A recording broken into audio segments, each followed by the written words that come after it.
going to talk about more than just decarbonization. I'm going to talk about why it should matter to investors and how we've incorporated it into the strategy. This is a strategy that I've been running for the last 20 years. 10 years with M&G, just coming up to it now, and then 10 years with Danske in Copenhagen before that.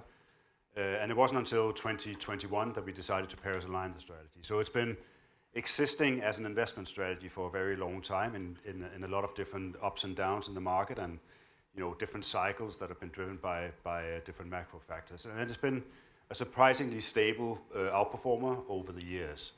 The Paris alignment didn't change the investment philosophy and process of what we're doing. I'm going to talk a little bit about that first, but then I'm going to talk about how we added to that process when we decided to think about Paris aligning a fund. If you do it in an active way and not like the Paris Align benchmarks do, it's kind of like you would Paris align a company. So you wouldn't change necessarily what you do as a company, but you would change the way that you run it and the way that you think about going forward on an operational basis.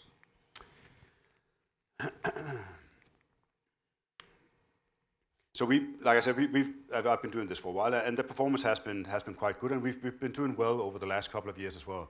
As you might or might not know, 2022 was a really tough year for a lot of sort of quality-oriented managers or managers in the sustainability space, and we managed to outperform on this fund in 22. So over the longer term, our track record looks quite good. And talking about long term, this is the way that the strategy started out. My idea was that I wanted to be a very long-term investor. I felt like I could add something. When I started my first strategy, I was around 30, and I was based in Copenhagen, and I could see a lot of people being smarter analysts than myself. So I didn't really feel like I had an analytical edge on the street, or an information edge sitting in Copenhagen, far removed from most of my universe. But I did feel like maybe I could do something differently in terms of the behavioral side. If I could find a way to allow myself to stay super long term on the single stock picks, then I would be able to utilize the short-termism that we saw in the market. There's nothing super novel about that, but it's quite difficult to implement, especially if you work for an asset manager. It's a bit easier on your own PA. But if you work for an asset manager, you're going to have a lot of short-term pressures on you to perform over the shorter term. So you need to find the right setup to do it, and I think we've shown now that we've been able to implement that over many years now and made that work. And I think a couple of things around that that I want to highlight. First of all, the kind of company you would buy, a quality compounding company, it sort of makes sense. My starting point is that I want to hold on to a company for a decade.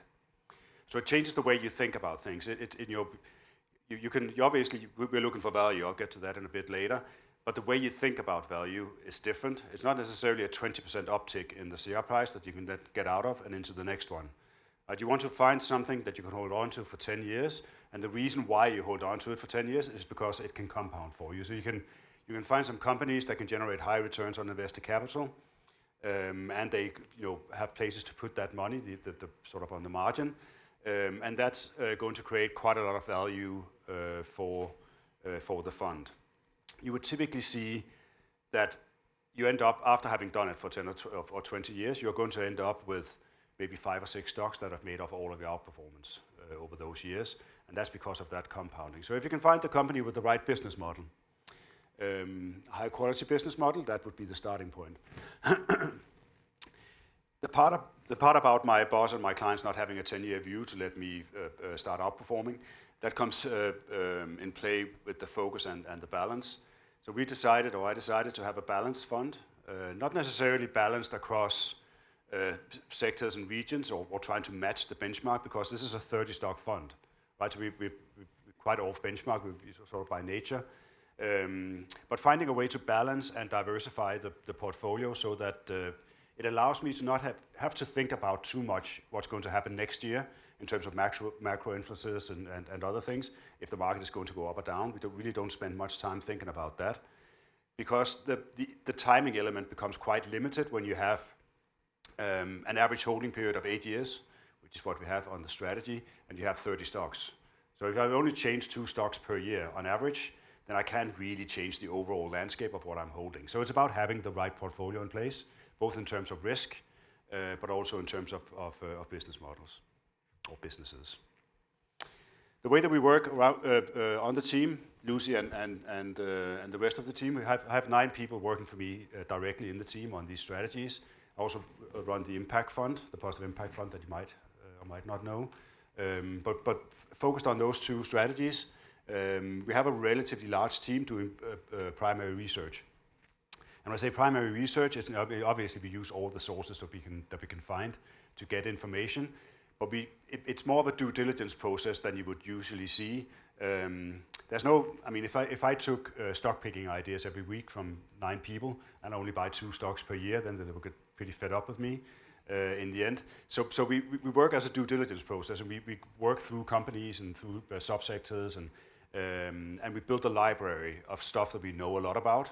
And then when a situation happens that allows us to step in, we can do that relatively easily. And where we do step in is when we get presented with a margin of safety. Margin of safety is something you all heard about. We certainly didn't coin the phrase, but once you start thinking about margin of safety, it becomes a very different way of thinking about investing, rather than just thinking about whether or not you can get some upside in a stock price over any period of time, really. You're thinking about what kind of value am I buying in this company compared to what price I'm being offered by the market. And then you try to figure out, why am I being given this opportunity or this discount when I buy it. If we can pinpoint and we can say, this is because people are worried about something that's going to happen within the next 1 or 2 years, I can allow myself with the 10-year view to say, that's short term to me. So we'll just add this on the margin. Remember, we still have 95% of the portfolio, that's just the portfolio. We can add this on the margin, and then we can just wait it out. And then you can allow yourself to accumulate good companies over time on the portfolio and benefit from that. I'm going to skip the scenario-based valuation. It's something we find very cool, but most people find it quite dull, so I'm not going to burden you with that. This is the balance on the portfolio, how we think about the balance on the portfolio. I've divided the portfolio into 2 different parts: stable growth and what we call opportunities. The opportunities are still high quality companies, but they would be companies with more cyclicality or higher business risk in general. We're not that keen on financial risk, but higher business risk we don't mind if you get paid to take it on. The way we compensate for the risk, or the way that we manage the risk on a portfolio level, is that we take smaller positions in the higher risk companies. It might sound obvious, but it's not necessarily. Because in a concentrated portfolio, you would most likely see conviction managers just go with the stock where they have the highest conviction. We're quite risk averse, especially on the construction side of the portfolio. So we just prefer to have higher weights in stable companies where you have more predictability. And then we have a tail of higher risk companies, some of them pretty risky. You see companies like SolarEdge out there. SolarEdge is down 85% over the last year or so. And a company with quite a lot of technology risk, but where we feel like we have an edge, and we believe that we're being offered a very large margin of safety at the moment, so we've decided to take that on recently. This is the outcome of the risk management for those of you that care. We start from an absolute basis, and we check the volatility of the portfolio is pretty much in line with the benchmark. We're a bit below, and we have been for a few years now, but just around the same volatility. So you don't have to take on extra volatility risk from investing in the fund. And this is another thing that we look at, not necessarily the tracking error. The tracking error is sort of a third outcome. But if you look at the bottom part there, and try to ignore the white numbers, I don't know why they show up, but the teal part of the bar there, that is the stock-specific risk. So if we run a factor risk model where we try to figure out what style risks and other things we're exposed to, the stock-specific risk or equity-specific risk is everything that falls through the model. So it's basically what's not being picked up as a systematic risk, and that is the one we want to optimize. If the portfolio performance is not driven by style, then we can rely more on the stock picking to do its work over time, and we don't get caught out by sharp shifts in styles over time, which is what helped us or part of what helped us in 22 where it was a strongly value-driven market, but we managed to outperform in that market anyways. And that means that over 3 years and 5 years and 10 years, we are we're top quartile. Since inception is going to turn 10 years in June when we get our 10-year track record. A little bit about Paris alignment. It might not be all of you that care about sustainability on a fund, but a lot of people do, a lot of investors do, and that is part of the reason why we're doing this. But another part of the reason, and that's something we found out after we started the work on the Paris alignment, is that it actually matters a lot more than you might think for some of these companies. And I think at least in a handful of companies that we hold on the fund, we found that it is going to have a much more profound influence than we thought it originally would have. Lucy's going to talk about a couple of them in just a minute. So stay awake for that. This first part over here, that's the way you Paris align a portfolio normally in an ETF or a benchmark. So the PAP benchmarks, if you've heard of them out there, it's basically a portfolio alignment. You're going to meet pension funds out there that say they're going to Paris align their portfolios, and this is also in some cases what they mean. And it's basically bringing down the emission footprint. That's the footprint of the company held up against the size of the company, and then you weight it across your portfolio. We reduce that by 7% per year until you get to a situation in 2050 where you have a very low emission footprint of the portfolio. The main issue I have with that is that you don't have to do any real-life decarbonization to get there. You basically just churn your portfolio to get there, right? So you sell out of higher-emitting companies, buy into lower-emitting companies, and then you end up with a bunch of biotech and software companies out here towards the end, which doesn't really do much, and also it's over 25 years. So it's going to be a very slow change to your portfolio to get there. The other issue I have is that in most cases you would find that a couple of companies on your portfolio would be by far the majority of your emissions. Right? You have some very high intense sectors out there, and it's exponential. So the high intense sectors are much more emitting than the low emitting companies. So in our fund, we have a company called Linde that you might know, industrial gases, one of the biggest in the world, or the biggest industrial gas company in the world.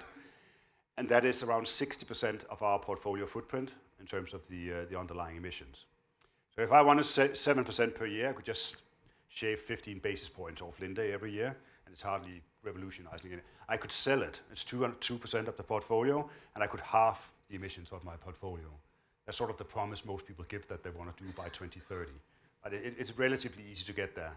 So we said, let's turn it around, turn it upside down, and focus on the underlying companies. If we can get all of them to decarbonize over time, they will bring down their emissions, and we will end up in the same spot, but that would be via real-world decarbonization.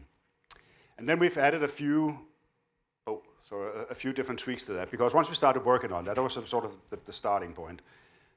We tried to figure out what to focus on and what we should put our emphasis on in the strategy. One of the things that we look at is number of companies that are covered by science-based targets. Having a science-based target doesn't make you Paris aligned, but it's a good starting point. It's you promising as a company that you want to bring down your emissions, and at what pace. So it gives us an idea about what to think about when we look at that company and what to talk to them about when we engage with them. 99% of the absolute emissions of the portfolio is now covered by science-based targets. To learn more about how that journey that we now see over the next 25 years, how that's going to affect the company, we have built research is sort of what we do. So we decided to write a piece of research on every company that we hold. It's typically 10-15 pages, where we go through everything that has anything to do with climate on every company that we hold. Some companies, it doesn't matter too much because they're very low emitting, they're in sectors where they're not high risk. For other companies, we got some very interesting and surprising results out of it. Linde was one of them, and Corp and Weir Group that we're going to mention in a bit were another two. So we look at the footprint, the handprint, so the solutions that they might provide, and how it might affect their business going forward. That gives us an excellent starting point for our engagements. And engagement became probably the most important and most interesting, in my mind, most interesting part of the proposition. And we've hired a guy called Chris Andrews internally to sort of oversee this engagement program for us. The engagement are run by the analysts. So Lucy would be producing the fundamental research on Linde, the carbon research on Linde, and also be handling the engagement alongside Chris to get the best possible engagement with the companies because she's got all the knowledge. We focus on every company on the fund. We can slip them in anywhere or somewhere on this pathway towards Paris alignment. The first part is disclosure. If we don't get disclosure from the companies, we don't really know what to talk to them about because we don't know what their emissions are. So that's a good starting point. Then we ask them to set targets, get them validated by the SBTi or another validation group. And that's, you see, then you're sort of halfway towards your Paris alignment. The next part is the really important part, and that's the part that nobody looks at except for us. Not just us, but investors in general. And that's what kind of strategy has that company put in place to reach the targets? Is that a credible strategy? Is it going to cost them money to do it? Can they actually gain from it because they're decarbonizing faster than their competitors? Are they reliant on the grid, new technologies, heavy investments, or whatever? The next part is the governance, and that is how the remuneration is set up and how the oversight of the strategy is set up within the company, and something that we can actively engage with the company on. They're only the ones that are quite far advanced because you need to have a strategy in place in order to actually measure your management team on executing that strategy. And then finally, we have the monitoring part, both in terms of the company giving us data, but also us monitoring the company. Remember, we have an 8-year average holding period, so we're most likely going to be with that company for a decade. Right, and we make sure they know that, so they also know that we are going to come back and bug them every year about moving out this line. And then finally, we put out a report. Anyone who wants to see it, you can download it online, or we can send it to you. But it's a relatively easy read. It's made for clients, and it's not a regulatory piece of work. But it's basically evaluating every single company that we hold in terms of how far they are in their Paris alignment and how they have moved over the last year and where we would like them to move over the following years. So it gives you an idea about the progress year on year of the company. So rather than just focusing on that top decarbonization per year of a portfolio, there's a lot more granularity in what we do and what the information that we pass on to investors. So just to sum this up, I think this continuous improvement is quite important. That's the whole engagement part of the strategy. But the strategy has turned out to be, it's partly about managing the risks of the portfolio. We'd like for all of the companies that we invest in to be on the right side of this, meaning that we don't want any companies that are going to suffer from it. It's not necessarily the ones with the lowest emissions. You can have companies with very high emissions that are going to benefit hugely from carbon taxes. And you get a lot of surprising discoveries when you start doing the actual work on the business model and how it works. So that research that we do and that information we gain from doing that, we implement that into our strategic alignment. And then finally, you have the financial alignment of the portfolio. We believe that some companies are going to benefit from this journey. Some of them are providing solutions, obvious or not so obvious. And we might benefit from knowing more about that and building it into our models. So in the end, hopefully we'll get lower risk and better opportunities, which is what asset management is about. So I'm going to wrap it up here. Feel free to remember your questions and then ask them in about 12 minutes when Lucy has finished.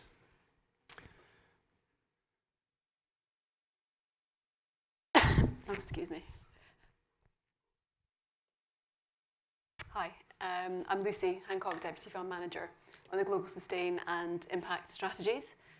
So as John William mentioned, I'm going to talk about two companies today, Weir Group and Corp, and these are both companies that fit our investment framework, so quality companies that are compounders, and they're also what we consider sustainable companies, and they're benefiting from long-term sustainable growth drivers. So just starting off with Weir Group.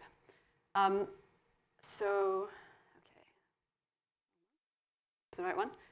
So Weir Group is a UK headquartered and listed mining equipment company. It's a $7 billion market cap. It's what we consider to be a quality company. It's got leading positions across the mining value chain.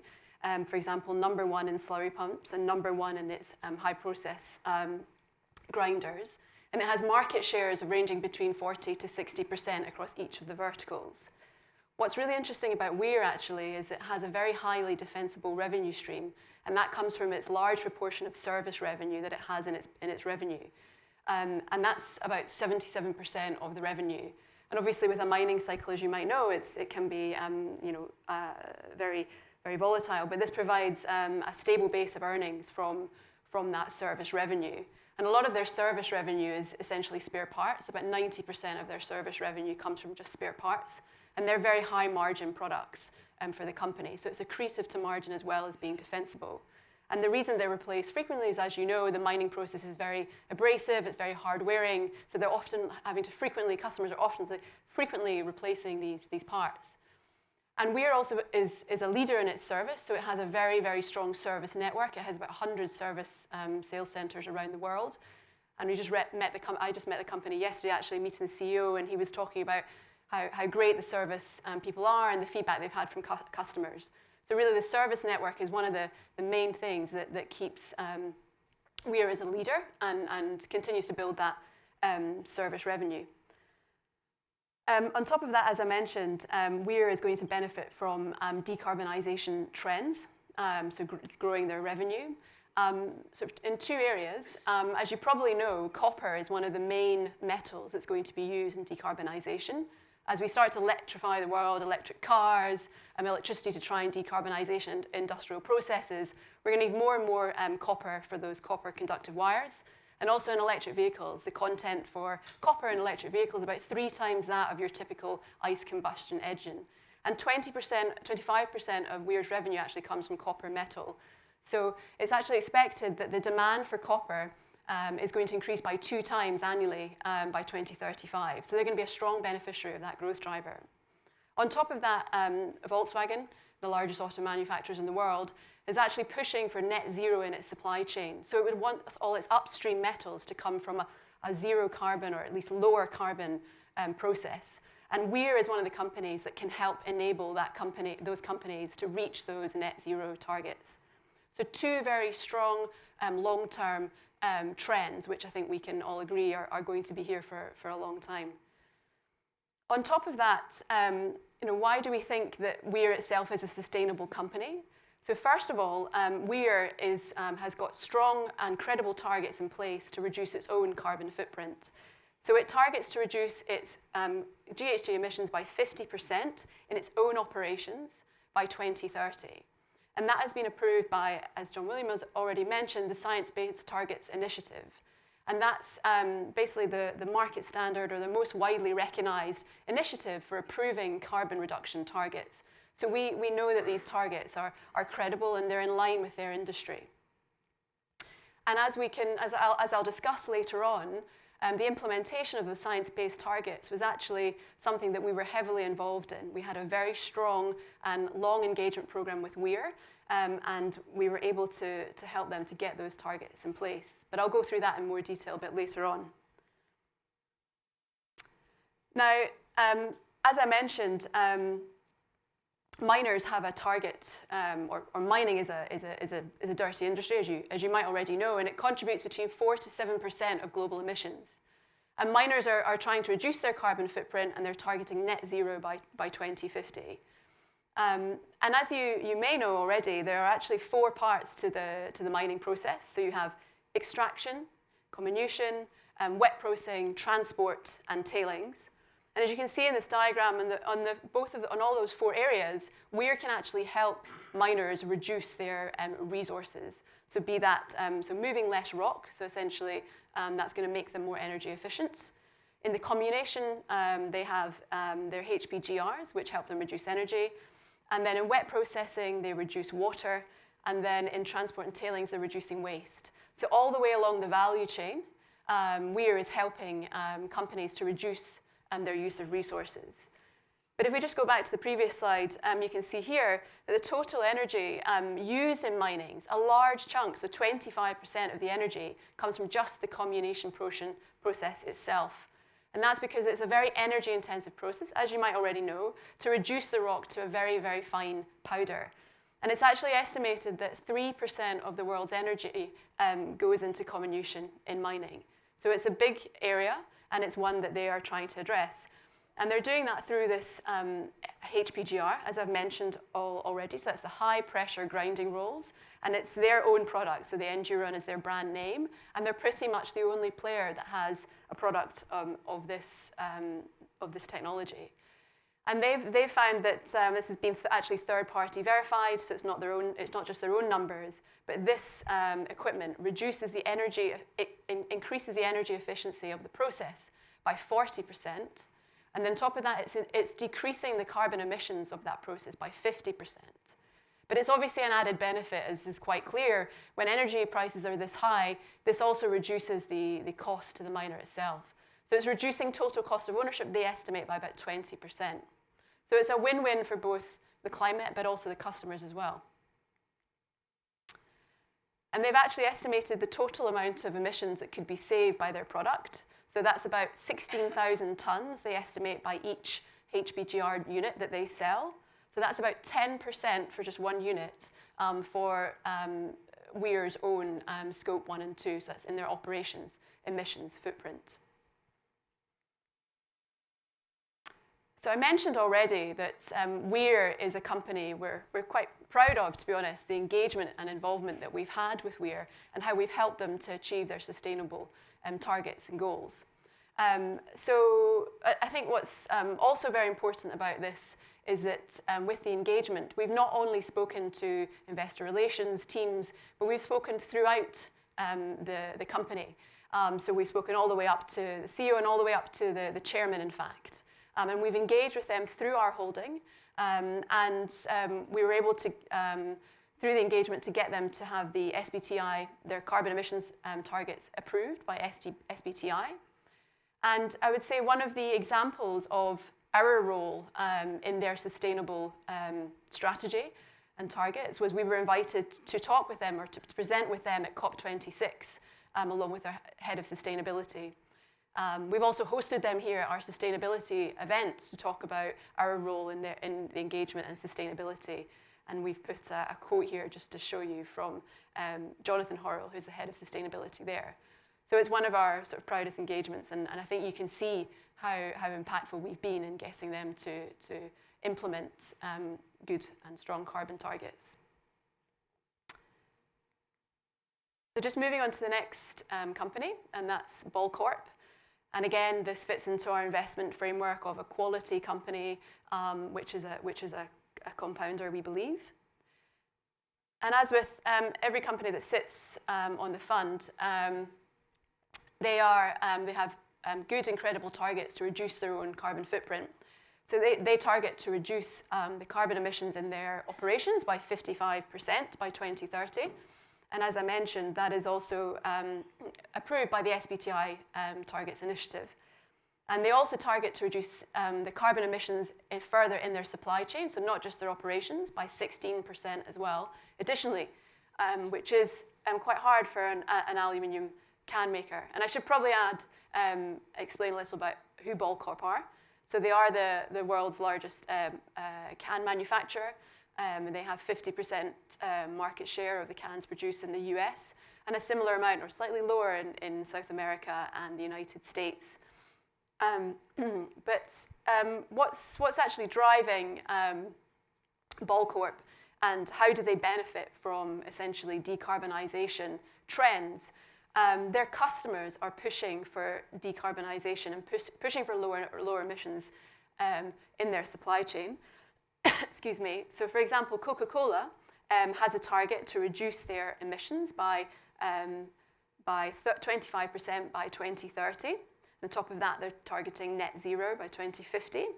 And the best and most impactful way that Coca-Cola can do that is through its packaging, because packaging accounts for 25 to 30% of its own emissions. So packaging is the key way that Coca-Cola can reduce its own carbon emissions. And actually, for Coca-Cola to do that, it just shows, so this is a very sort of immediate issue for these companies, that in order to achieve that, they'll have to essentially double the reduction in carbon emissions per litre unit sold in order to get to that target. So it is a big challenge for these companies that they have to achieve. And now you might then say, okay, so what is then the most sustainable packaging that Coca-Cola could, for example, use? And actually, it turns out that aluminium, and I've seen a few of you drinking already here, aluminium cans, aluminium is actually already the most sustainable packaging that you can use. And the reason that is because aluminium itself, when it's recycled, it doesn't actually lose the quality of the material. So it can actually be recycled infinitely, because in the process it never loses a quantity, it doesn't lose anything, and the quality of the material doesn't change. However, if we compare that to plastic, so that's the plastic is PET, is a type of plastic that's typically used in plastic bottles, that can only be recycled about 2 times. And after that, the plastic starts degrading in quality, it becomes cloudy, and you start losing a quantity. So you have to add in virgin plastic. So it is a less suitable solution. But on top of that, actually, aluminium has qualities which make it a better form of packaging. I'm a fan of Diet Coke. I don't know if you are as well, but I definitely prefer opening a can of Diet Coke cold than a plastic bottle. I find it much more refreshing. And that's actually, there's a science behind that, and that's because in aluminium, the bubbles don't permeate the material. But in plastic, the bubbles permeate the material, so you lose the fizz. So there's a reason why you want to have an aluminium can. It's not just sustainability, it is also taste. And so Ball actually targets to have a very high proportion of recycled aluminium in its supply chain, and it targets 85% of its content. Now, as I mentioned, aluminium it's a very recyclable product, and as a result, as a packaging, it has the highest rate of recycling globally, and that's 70%. You might be pleased to know that South Africa is even higher than that. It's 76%, so you guys are doing very well. But you've got a wee way to go, because Brazil is actually 100%. So there's a bit of way to go there. But they target to have 85%, and they're well on their way there. They're about 60% as it is. Obviously, that varies by region because it depends on the collection systems available, etc. But you can see that they are very well far on their way to achieving their 85% target of recycled content by 2030. Now, obviously, packaging is broad, but the biggest use case for aluminium packaging is actually in water. And you can see here, I don't know if you noticed, but I think it was glass bottles. And in fact, I did try and get this from out there, and I was told that they weren't serving it. But I managed to get it from the fridge behind, so you probably didn't see it. But this is actually a can of water. So typically water is in plastic, as you probably know. And actually, some staggering figures, but the US consumes 50 billion bottles of PET plastic water bottles per year. The equivalent number in the UK is 8 billion, and the equivalent number in South Africa is 6.5 billion. So these are big numbers, and so then it needs to be addressed. And Ball estimate that with their current recycling rate, they save 18% versus the alternative, so versus using 16% if you're using an aluminium can, excuse me, whereas when they get to by the time they get to their 85%, they will save 63% versus the alternative of using plastic. And so it's a material impact. They really have an impact on the supply chain and the emissions that are coming from the packaging industry. And so those are the sort of sustainable drivers and why we think it's a sustainable company. But on top of that, as I mentioned, they are a quality company. They benefit from quite high barriers to entry. They typically have production sites close and near to the customers. These require sort of heavy capex, so it's difficult for others to enter. And as I mentioned, they have very high market shares, so around 50%. It's also an oligopolistic market, so they operate with potential pricing power. So it's an attractive industry to be in. On top of that, they have superb governance and culture. And the company maybe talks to our process slightly, but this company has been thoroughly analysed through and discussed within the team. And on top of that, valuation, and perhaps forget to mention that with Weir as well.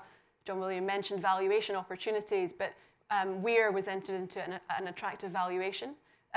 Ball was entered into attractive valuation, and Weir also trades at a valuation much lower than companies which are of its similar quality. So again, fitting into that investment framework and process, but two companies that benefit from very strong decarbonisation trends, and also who are having impact on decarbonisation globally.